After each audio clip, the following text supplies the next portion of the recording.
April 20 Easter ദിനത്തിൽ ഞായറാഴ്ച വൈകുന്നേരം 6:30 കരിവെള്ളൂരിന്റെ പ്രിയപുത്രൻ CPM പോളിറ്റ് ബ്യൂറോ അംഗം ഡോക്ടർ വിജു കൃഷ്ണൻ സക്സസ് സ്റ്റോറിയിൽ എത്തുന്നു.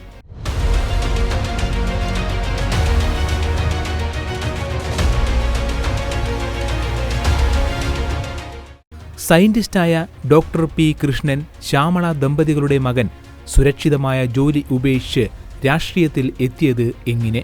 ഗുജറാത്ത് കലാപനാളുകളിലും ബാബറി മസ്ജിദ് തകർക്കപ്പെട്ട ദിനങ്ങളിലും ഡോക്ടർ വിജു കൃഷ്ണൻ കണ്ട കരളലിയിക്കും കാഴ്ചകളിലേക്ക്. ഗുജറാത്ത് കലാപത്തിൻ്റെ ഒരു ഓർമ്മകൾ പങ്കുവെക്കുമ്പോൾ ഇപ്പം ബാബറി മസ്ജിദ് തകർക്കപ്പെട്ടു, ഗുജറാത്ത് കലാപം, ഈ രണ്ട് സംഭവവും താങ്കളുടെ രാഷ്ട്രീയ ജീവിതത്തിൽ കടന്നു വന്ന രണ്ട് ഭീകരമായ അനുഭവങ്ങളാണ്.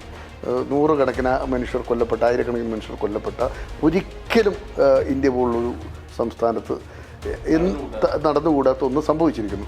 അതിനുശേഷവും അതിനൊക്കെ നേതൃത്വം കൊടുത്തവർ ഈ ഇന്ത്യയുടെ ഭരണം അവരുടെ കയ്യിലേക്ക് എത്തി നിൽക്കുന്ന ഒരു സാഹചര്യത്തിലാണ് നമ്മൾ നടന്നു പോകുന്നത്. എങ്ങനെ വിലയിരുത്താൻ പറ്റും താങ്കൾക്ക്? അതാണ് അങ്ങനെ ഒരു വലിയ രീതിയിൽ മനുഷ്യക്കുരുതി നടന്നൊരു സ്ഥലമാണ് ഗുജറാത്ത്. അതിന് ലീഡർഷിപ്പ് നൽകിയ ഒരാളാണ് ഇന്ന് പ്രധാനമന്ത്രി. എന്താണ് അങ്ങനെ സംഭവിക്കുന്നത്? എന്തുകൊണ്ട് അങ്ങനെ സംഭവിക്കുന്നത്? അത് വലിയ രീതിയിൽ ഒരു വർഗീയ ധ്രുവീകരണം സൃഷ്ടിച്ചുകൊണ്ട് കോർപ്പറേറ്റ് ശക്തികളുടെയും വലിയ സപ്പോർട്ടോടെയാണ്.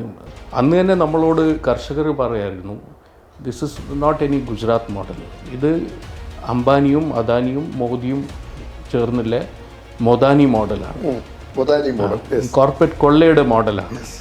ദില്ലി JNUവിൽ ആഭ്യന്തരമന്ത്രിയായിരുന്ന LK അദ്വാനിയെ കയറ്റാൻ അനുവദിക്കാത്ത സമരമുറകളിലെ രഹസ്യങ്ങളിലേക്ക്, വിജുവിന്റെ രാഷ്ട്രീയ ഭാവി പ്രവചിച്ച എയർ മാർഷൽ കരിയപ്പയെ കണ്ട വിദ്യാർത്ഥിയിലേക്ക്, 4-ാം വയസ്സിൽ കരിവെള്ളൂരിൽ നിന്നും ബംഗളൂരുവിലേക്ക് പറിച്ചു നടപ്പെട്ട വിജു കൃഷ്ണൻ ദില്ലി JNUവിലെ താരമായി മാറിയ ചരിത്രമറിയാൻ.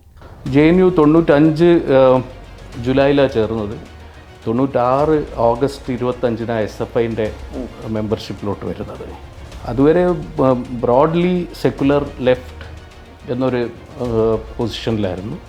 പക്ഷേ വളരെ കൺസിസ്റ്റൻ്റായിട്ട് വർഗീയ ശക്തികൾക്കെതിരെയും അന്ന് ഈ വിദ്യാഭ്യാസ മേഖലയിൽ കൊണ്ടുവരുന്ന മാറ്റങ്ങൾക്കെതിരെയും, പ്രത്യേകിച്ച് ഫീസൊക്കെ വലിയ വർധനവ് ഉണ്ടായിരുന്നു, അതിനെതിരെ സമരങ്ങൾ, അതായിരുന്നു തുടക്കം.